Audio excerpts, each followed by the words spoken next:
Hello बच्चों, स्वागत है मेरे नए वीडियो में। और आज के इस वीडियो में हम लोग क्लास 12 केमिस्ट्री का लेसन नंबर 7 जिसका नाम है एल्कोहल, फिनाल और ईथर। आज हम लोग इसी चैप्टर को थोड़ा और आगे बढ़ाते हुए इसी चैप्टर के एक नए टॉपिक के बारे में पढ़ेंगे। और आज का जो हमारा टॉपिक है वो है ईथर। तो आज हम लोग पढ़ने वाले हैं ईथर के बारे में, ठीक है। तो चलिए स्टार्ट करते हैं ईथर के बारे में पढ़ना। देखिए, ईथर क्या है? वे कार्बनिक यौगिक जिसमें द्विसंयोजक ऑक्सीजन से दो एल्किल समूह या दो एरिल समूह जुड़े हो, उन्हें हम ईथर कहते हैं, ठीक है।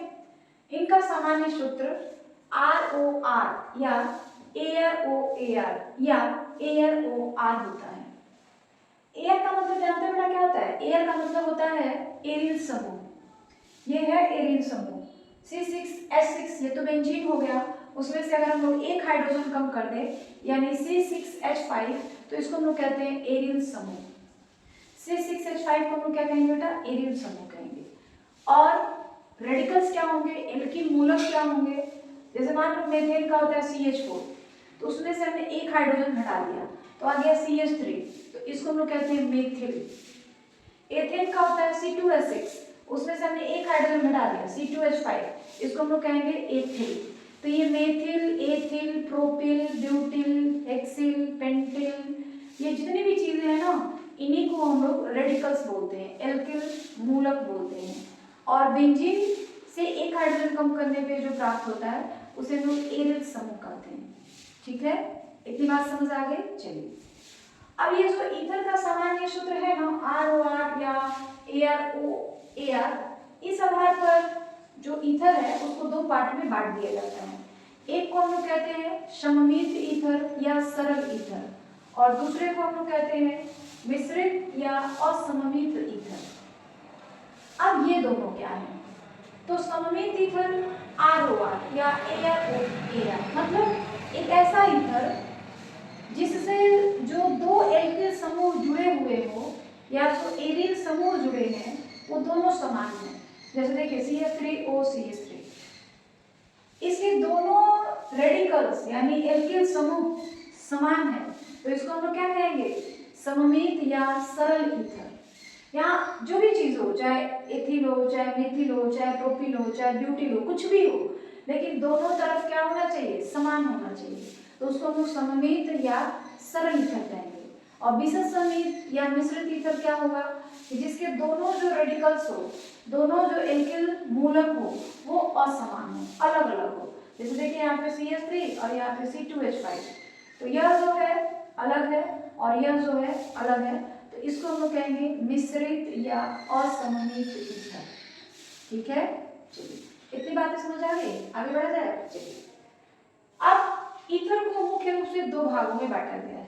एक होता है एलिफैटिक ईथर। अब ये एलिफैटिक ईथर क्या है बेटा? तो वे ईथर जिसमें R तथा R' दोनों एल्किल समूह होता है उसे हम लोग एलिफैटिक ईथर कहते हैं। जैसे CH3OCH3, इसका नाम क्या है? Ethyl methyl ether. मतलब दोनों ऑक्सीजन से जो दोनों तरफ जो चीजें जुड़ी हुई हैं, रेडिकल्स जुड़े हुए हैं, वो एल्किल समूह होने चाहिए, तो वैसे ईथर को हम लोग कहेंगे एलिफैटिक ईथर। और एरोमेटिक ईथर क्या है? वे ईथर जिनमें दोनों एरिल समूह या एक एरिल समूह और दूसरा एल्किल समूह होता है।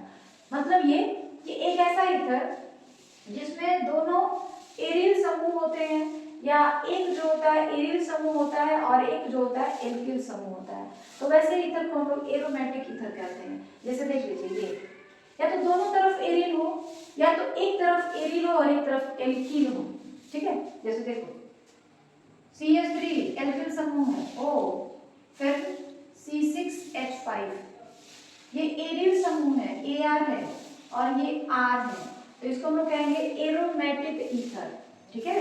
इसको हम लोग क्या कहेंगे? Aromatic ether. और इसका नाम क्या होगा? नाम होगा मेथिल फेनिल ईथर। इसका नाम पड़ेगा मेथिल फेनिल ईथर। आई बात समझ में? एक रेडिकल्स है यानी एल्किल समूह है और एक एरिल समूह है, तो इसको हम लोग कहेंगे एरोमेटिक ईथर, या दोनों एरिल समूह हो जाए। जैसे मान लो हमने यहाँ पे एक लिखा C6H5O, फिर C6H5, इसका नाम है डाइफेनिल ईथर। इसका नाम क्या पड़ेगा?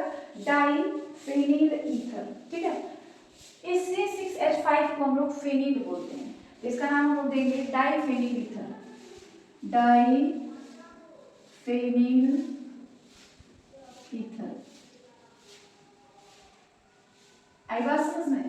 तो यह भी जो है एक एरोमेटिक ईथर है, यह भी जो है एक एरोमेटिक ईथर है। तो ईथर कितने तरह के होंगे बेटा? दो तरह के, एरोमेटिक और एलिफैटिक। उसके बाद है ईथरों का नामांकन। हर यौगिक के नामांकन की दो विधियां होती हैं, सामान्य पद्धति और एक IUPAC पद्धति। तो जो ईथर है उसका भी नामांकन का दो विधि है, एक है साधारण पद्धति या निरर्थक पद्धति या सामान्य पद्धति। इस पद्धति में ईथर का नाम ऑक्सीजन से जुड़े एल्किल समूह के नाम के आधार पर रखा जाता है। जैसे देखिए CH3 मेथिल है, CH3 यह भी मेथिल है। मेथिल कितने बार आ रहा है? 2 बार, तो 2 बार होता है तो डाइमेथिल ईथर। क्या नाम रखेंगे इसका हम लोग? Dimethyl ether. इसका नाम है डाइमेथिल ईथर। ठीक है, और यहाँ पे देखिए डाइएथिल ईथर, दोनों ईथर है, 2 बार है तो डाइएथिल ईथर। और यहाँ पे देखिए दोनों अलग अलग है, एक मेथिल है और एक एथिल है। तो यहाँ पे तो दोनों सेम था तो डाइमेथिल ईथर, डाइएथिल ईथर, लेकिन यहाँ पे बेटा दोनों रेडिकल्स जो हैं, दोनों एल्किल समूह जो हैं अलग अलग है, एक मेथिल है और एक एथिल है। तब क्या करेंगे? तब हम लोग यहाँ पे अल्फाबेट पे ध्यान देते हैं कि पहले एथिल आएगा या पहले मेथिल आएगा।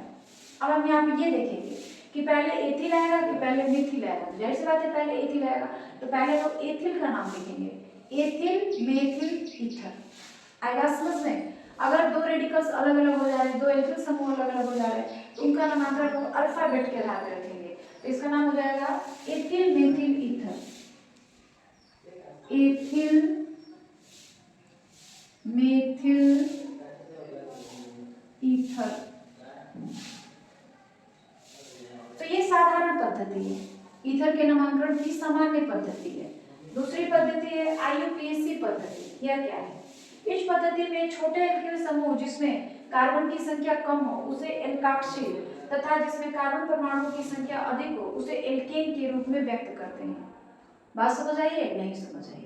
अब देखिए समझने की कोशिश करिए। देखिए हम लोग एक उदाहरण द्वारा इसको समझेंगे। जैसे यहाँ पे देखिए मेथिल है, एथिल है, तो साधारण रूप में तो साधारण पद्धति में इसका नाम हो जाएगा एथिल मेथिल ईथर।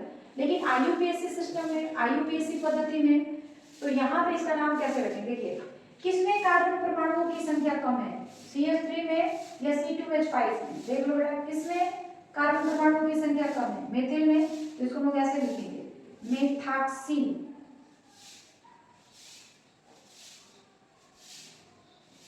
जिसमें कार्बन परमाणुओं की संख्या कम रहेगी ना उसमें ऑक्सी शब्द जोड़ देंगे। तो मेथेन में कार्बन परमाणुओं की संख्या कम है तो मेथाक्सी, और एथेन, एथिल नहीं एथेन यहाँ पे लिखा गया है। छोटे एल्किल समूह जिसमें कार्बन की संख्या कम हो उसे एल्काक्सी, तथा जिसमें कार्बन परमाणुओं की संख्या अधिक हो उसे एल्केन के रूप में व्यक्त करते हैं। तो इसमें कार्बन परमाणुओं की संख्या अधिक है तो इसको हम लोग कहेंगे एल्केन यानी एथेन, एथेन। ठीक है, अब यहाँ पे देखते हैं ये प्रोपिल है, सॉरी ये मेथिल है और ये प्रोपिल है।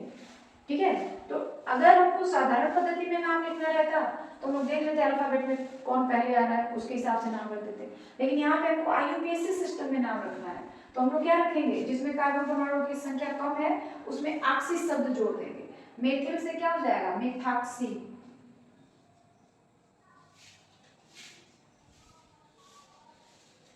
और प्रोपिल है ये तो प्रोपेन। ठीक है, तो ये IUPAC पद्धति है जो ईथर्स होते हैं उसके नामांकन का। तो ईथर के नामांकन की दो पद्धति, एक IUPAC पद्धति और दूसरा साधारण पद्धति। तो यहाँ पे जितनी भी बातें हमने बताई हैं सब आपको क्लियर हुआ है? कोई कंफ्यूजन? देखो बेटा वैसे तो जहाँ तक पढ़ाने की बात है मैं पूरी ईमानदारी से आपको बताने की कोशिश करती हूँ, लेकिन फिर भी हर इंसान के अंदर इतनी क्षमता नहीं होती है कि वो अपनी हर बात सामने वाले को समझा सके, और सामने वाले के अंदर इतनी क्षमता नहीं होती है कि वो हर बात को समझ सके। इसलिए मैं ये भी जानती हूँ कि मेरे अंदर इतनी क्षमता नहीं कि मैं आपको हर चीज़ क्लियर कर सकूँ, और आपके अंदर इतनी क्षमता नहीं कि आप हर चीज़ को कैच कर सकें। तो कुछ ना कुछ डाउट, कुछ ना कुछ असुविधा तो होगी ही। तो इसलिए जो भी दिक्कत हो, जो भी असुविधा हो, जो भी डाउट हो आपको, आप कमेंट में जरूर पूछिएगा, ठीक है। जहाँ तक पॉसिबल हो सकेगा मैं पूरी कोशिश करूँगी कि आपके जो दुविधा है, जो कंफ्यूजन है, उसको दूर किया जा सके, ठीक है। तो ये सारी चीज़ें क्लियर है, आगे बढ़ा जाए। तो चलिए जल्दी से इसका स्क्रीनशॉट ले लीजिए, फिर हम लोग आगे बढ़े। अब हम लोग ये जानेंगे कि जो ईथर्स हैं उनमें किस प्रकार की समन्वयता देखने को मिलती है, यानी ईथर जो है किस तरह की समन्वयता प्रदर्शित करता है। ईथर मुख्य रूप से एल्कोहलों के साथ समन्वयता प्रदर्शित करते हैं, ठीक है। तो चलिए देखते हैं ईथर में समन्वयता। तो ईथर जो होते हैं वो मुख्य रूप से 3 तरह की समन्वयता प्रदर्शित करते हैं। पहला है क्रियात्मक समन्वयता, दूसरा अस्थान समन्वयता, और तीसरा मध्यवयता। क्रियात्मक समन्वयता क्या होता है? वह समन्वयता जिसमें क्रियात्मक समूह भिन्न भिन्न होती हैं लेकिन अणुसूत्र समान होता है। क्रियात्मक समूह अलग अलग होंगे लेकिन उनका जो अणुसूत्र होगा वो एक जैसा होगा। जैसे देखिए, एक अणुसूत्र है, यौगिक है C2H6O। अब C2H6O है तो इसको आप इस तरह भी लिख सकते हैं CH3O CH3, जिसका नाम है डाइमेथिल ईथर। इसमें भी आप देख लीजिए, कार्बन की संख्या 2 है, हाइड्रोजन की संख्या 6 है, ऑक्सीजन की संख्या 1 है। तो इसका नाम है डाइमेथिल ईथर। और आप इसको इस तरह भी लिख सकते हैं CH3CH2OH, इसका नाम है एथिल एल्कोहल। आएगा समझ में? या इसी को आप ऐसे भी लिख सकते हो C2H5OH, जिसका नाम है एथिल एल्कोहल। आप उसमें भी देख लीजिए, कार्बन की संख्या 2 होगी, हाइड्रोजन की संख्या 6 होगी और ऑक्सीजन की संख्या 1 होगी। तो इस यौगिक में और इस यौगिक में क्या है? कार्बन की संख्या समान है, हाइड्रोजन की संख्या समान है, ऑक्सीजन की संख्या समान है, लेकिन संरचना अलग अलग होगा, और संरचना अलग अलग होने की वजह से इसका नाम भी अलग अलग है। एक इसका नाम है डाइमेथिल ईथर और उसका नाम है एथिल एल्कोहल, ठीक है। तो इसको हम लोग कहते हैं क्रियात्मक समन्वयता, जिसमें क्रियात्मक समूह भी अलग होता है। दूसरा है अस्थान समन्वयता।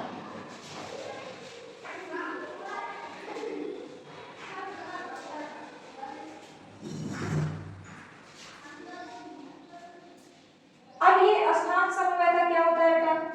देखिए, वह समन्वयता जिसमें क्रियात्मक समूह की स्थिति भिन्न भिन्न होती है। मतलब क्रियात्मक समूह तो एक जैसा है लेकिन उसकी स्थिति जो है, स्थान जो है, वो अलग अलग है। तो वैसी समन्वयता को हम लोग कहते हैं स्थान समन्वयता या स्थिति समन्वयता, ठीक है। देखिए, पहला है CH3O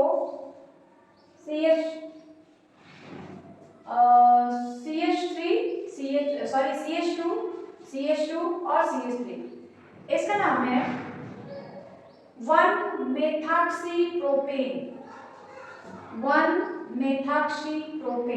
या आप केवल लिख सकते हैं मेथॉक्सीप्रोपेन।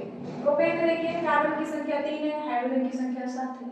तो जिसमें कार्बन की संख्या अधिक होती है ना, उसी को हम लोग एल्कीन का नाम देते हैं। जैसे इसमें कार्बन की संख्या कम है तो मेथेन नहीं कह सकते, इसमें कार्बन की संख्या अधिक है तो इसको हम लोग कहेंगे मेथॉक्सीप्रोपेन। यह हो गया। और यहाँ पे 2-मेथॉक्सीप्रोपेन, दोनों में वही चीज आ रहा है, मेथॉक्सीप्रोपेन, लेकिन जो क्रियात्मक समूह है उसकी स्थिति अलग अलग हो जा रही है। इसमें जो ईथर है वो पहले कार्बन से जुड़ा हुआ है, लेकिन उसमें जो ईथर है वो दूसरे कार्बन से जुड़ा हुआ है। इसलिए इसका नाम पड़ गया 1-मेथॉक्सीप्रोपेन, उसका नाम पड़ गया 2-मेथॉक्सीप्रोपेन। तो इसको हम लोग कहते हैं अस्थान समन्वयता या स्थिति समन्वयता। तीसरा है मध्यवयता। वे ईथर जिसमें ऑक्सीजन परमाणु से जुड़े एल्किल समूह भिन्न भिन्न होते हैं। मतलब ऑक्सीजन तो ठीक है अपनी जगह पे है, उससे जो अलग अलग यौगिक जुड़े हुए हैं अलग अलग होते हैं, जिसको लोग एल्किल समूह बोलते हैं, परमाणुओं का समूह बोलते हैं। तो जो एल्किल समूह है ना वो अलग अलग है, तो उसको हम लोग कहेंगे मध्यवयता। जैसे देखिए इसका नाम है एथाक्सी एथेन, देखिए इसका नाम है एथाक्सी एथेन। क्यों? या इसका नाम आप एक और भी दे सकते हैं, डाई एथिल ईथर। एथाक्सी एथेन कह सकते हो या कह सकते हो डाई एथिल ईथर, इसको हम लोग डाई एथिल ईथर भी कह सकते हैं, ठीक है। और यह जो है देखिए CH3O CH2 CH2 CH3, ये प्रोपेन है, ये प्रोपेन है, तो इसका नाम क्या पड़ जाएगा 1-मेथॉक्सी प्रोपेन, 1-मेथॉक्सी प्रोपेन, ठीक है। या इसका नाम देखिए मध्यवयता में ईथर जिससे ऑक्सीजन परमाणु से जुड़े एल्किल समूह भिन्न भिन्न होते हैं। तो यहाँ पे एक चीज देखना बेटा गलत हो गया है, यहाँ पे हम CH3 रखेंगे, CH3, ये जो ऑक्सीजन है ना इससे जो एल्किल समूह जुड़े हुए हैं वो अलग अलग होना चाहिए, तो इसका नाम क्या पड़ेगा methoxy ethane, methoxy, methoxy ethane, और इसका नाम है मेथॉक्सी प्रोपेन। जो ऑक्सीजन से एल्किल समूह जुड़ा हुआ है वो अलग अलग है, दोनों सेम नहीं होना चाहिए। जैसे ये ईथर का क्रियात्मक समूह है, ईथर है, तो इस साइड जो जुड़ा है वो और इस साइड जो जुड़ा है वो दोनों अलग अलग होना चाहिए। जैसे यहाँ पे CH3 CH2H5 है, यहाँ पे CH3 और यहाँ पे प्रोपेन है, मतलब प्रोपिल है, ठीक है। तो जो उससे जुड़ा हुआ एल्किल समूह है वो अलग अलग है, तो उसको हम लोग कहेंगे मध्यवयता। तो जो हमारा ईथर है वो 3 तरह की समवयता प्रदर्शित करता है। पहला होता है क्रियात्मक समवयता, दूसरा स्थान समवयता, तीसरा मध्यवयता, ठीक है। अब हम लोग ये जानेंगे कि जो ईथर्स है उनके विरचन की विधियां कौन कौन सी हैं। देखो बेटा मैंने पहले कहा कि ईथर जो है या कोई भी यौगिक है उसके विरचन की कई सारी विधियां होती है, लेकिन बहुत सारी विधियां, लेकिन हम लोग केवल उन्हीं विधियों को डिस्कस करेंगे जो एग्जाम के हिसाब से इंपॉर्टेंट है, ठीक है। तो यहाँ हमने 2 विधियों का उल्लेख किया है और ये दोनों ही विधियां एग्जाम के लिए बहुत ही ज्यादा इंपॉर्टेंट है। पहला है एल्कोहल के निर्जलीकरण द्वारा। एल्कोहल का निर्जलीकरण का मतलब है कि जो एल्कोहल में वाटर मॉलिक्यूल्स होते हैं, वाटर के अणु होते हैं, जल के अणु होते हैं, उसको बाहर निकालना, ठीक है। अब वो कैसे निकलेगा, जब एल्कोहल की अधिक मात्रा को शांत H2SO4 के साथ 140 डिग्री सेल्सियस पे गर्म किया जाता है तब जाकर के ईथर प्राप्त होता है, और इसे ही एल्कोहल का निर्जलीकरण करना कहते हैं। तो एल्कोहल को हमने गर्म किया और उसमें से वाटर मॉलिक्यूल्स जो है भाप बन के निकल गए, तो इसको हम लोग कहेंगे एल्कोहल का निर्जलीकरण। जैसे देखिए ROH प्लस HOR शांत सल्फ्यूरिक अम्ल और नीचे टेम्परेचर है 140 डिग्री सेल्सियस, तो बनता है ROR, यही ईथर है, और जल के अणु जो होते हैं उसमें से बाहर निकल जाते हैं और इसी का नाम है ईथर, यही जो है हमारा ईथर है। आगे बात समझ में। और दूसरी विधि है विलियम संश्लेषण विधि।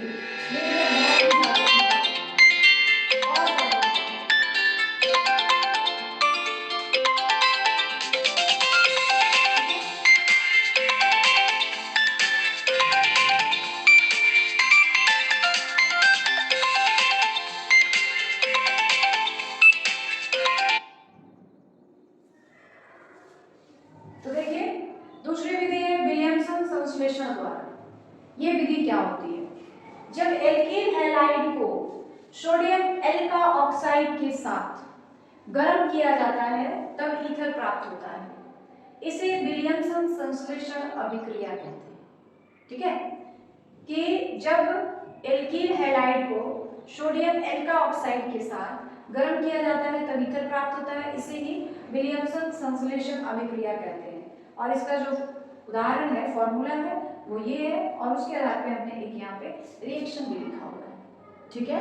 तो ये ईथर की समवयता थी कि जो ईथर होते हैं कितनी तरह की समवयता प्रदर्शित करते हैं, और उसके निर्माण की 2 विधियां थी, ठीक है। तो ये बातें क्लियर हो गई आपको। अब आगे बढ़ा जाए, अब हम लोग ये जानेंगे कि जो ईथर होते हैं उनके भौतिक गुण, रासायनिक गुण और उपयोग क्या होते हैं। तो देखिए ईथर जो है इसके भौतिक गुण क्या क्या है। ईथर के निम्न सदस्य रंगहीन गैस या द्रव होते हैं, ये अति ज्वलनशील होते हैं, मतलब बहुत ही जल्दी जमने लगते हैं। दूसरा, ईथरों का क्वथनांक एल्कोहलों की अपेक्षा काफ़ी कम होता है। जो ईथर्स होते हैं इनका जो क्वथनांक होता है एल्कोहल की अपेक्षा जो होते हैं काफ़ी कम होते हैं। ठीक है। उसके बाद तीसरा क्या है, ईथर जल में अल्प विलेय होते हैं लेकिन कार्बनिक विलायकों में पूर्ण विलेय होते हैं। जल में अल्प विलेय होता है लेकिन जो कार्बनिक विलायक है जैसे बेंजीन हो गया, क्लोरोफॉर्म हो गया, एल्कोहल हो गया, इसमें जो होते हैं काफी पूर्ण रूप से विलेय होते हैं। उसके बाद ये जल से हल्के होते हैं अर्थात इनका घनत्व जो होता है 1 से कम होता है। उसके बाद इसके रासायनिक गुण आते हैं लेकिन पहले हम लोगों ने उपयोग लिखा इसलिए कि उपयोग थोड़ा छोटा है, रासायनिक गुण है। तो ईथरों का उपयोग क्या होता है, इनका उपयोग वसा, तेल आदि के विलायक के रूप में किया जाता है। दूसरा, इसका उपयोग ठंडक उत्पन्न करने में किया जाता है, सुगंध बनाने में किया जाता है, अस्पतालों में बेहोशी उत्पन्न करने में किया जाता है। ठीक है। अस्पताल में जो होता है जब कोई ऑपरेशन होता है, सर्जरी होती है तो ईथर का क्लोरोफॉर्म के साथ मिक्सचर बनाकर उसका उपयोग जो होता है बेहोशी उत्पन्न करने में किया जाता है और तब बेहोश करके इंसान की कोई भी सर्जरी की जाती है। तो ये इसके उपयोग हो गए। अब हम लोग जानेंगे कि उसके रासायनिक गुण क्या क्या है। तो रासायनिक गुण में हमको जनरली क्या होता है कि अलग अलग यौगिकों के साथ, अलग अलग तत्वों के साथ इसकी अभिक्रिया लिखनी होती है। तो पहले हमने लिखा है सांद्र HI के साथ अभिक्रिया। जब ईथर का सांद्र HI के साथ अभिक्रिया कराई जाती है लगभग 100 डिग्री सेल्सियस पे, ROR यह ईथर है, सांद्र HI यानी हाइड्रोजन आयोडाइड 100 डिग्री सेल्सियस तापमान है तो बनता है 2RI प्लस H2O। मतलब ये हम लोग R की जगह कोई भी एल्किल मूलक रख सकते हैं। R की जगह हमने रख लिया मान लीजिए C2H5O, फिर C2H5O प्लस HI। ठीक है, 100 डिग्री सेल्सियस हमने तापमान रख लिया तो 2R यानी R की जगह क्या रहेगा C2H5 I प्लस H2 ये बनता है। ठीक है। उसके बाद है PCl5 के साथ अभिक्रिया यानी फास्फोरस पेंटाक्लोराइड के साथ अभिक्रिया। तो फास्फोरस पेंटाक्लोराइड के साथ जो ईथर है वो इस तरह से अभिक्रिया करता है। अब यहाँ पे कुछ नहीं करना है, ये जो है ना आपका फॉर्मूला है, इसी फॉर्मूले के आधार पर आप कोई एक रिएक्शन लिख सकते हैं। और यहाँ पे R क्या है बेटा, R जो है कोई भी एल्किल मूलक हो सकता है, कोई भी एल्किल समूह हो सकता है, चाहे वो CH3 हो चाहे वो C2H5 हो। तो देखिए ROR यानी हमने R की जगह C2H5 लिया है, PCl5 R फिर 2RCl POCl3 जैसा फॉर्मूले में लिखा गया सेम उसी तरीके से हम लोग नीचे मतलब रिएक्शन भी लिखेंगे। उसके बाद है ईथर का अपचयन। जब ईथर को सोडियम और अमोनिया की उपस्थिति में हाइड्रोजन के साथ अभिक्रिया कराई जाती है तो इसका अपचयन हो जाता है और क्या बनता है, एल्केन बनता है और कोई एल्कोहल बनता है। ठीक है। जब ईथर का सोडियम धातु और अमोनिया के साथ हाइड्रोजन अमोनिया की उपस्थिति में हाइड्रोजन के साथ अभिक्रिया कराई जाती है तो इसका अपचयन होता है, बनता है एल्केन और कोई एल्कोहल। जैसे हमने R की जगह यहाँ पे रख लिया मान लीजिए C2H5OH, C2H5O फिर C2H5 प्लस 2H, ऊपर जो कंडीशंस दिए गए हैं Na प्लस NH3 यही रहेंगे। ठीक है।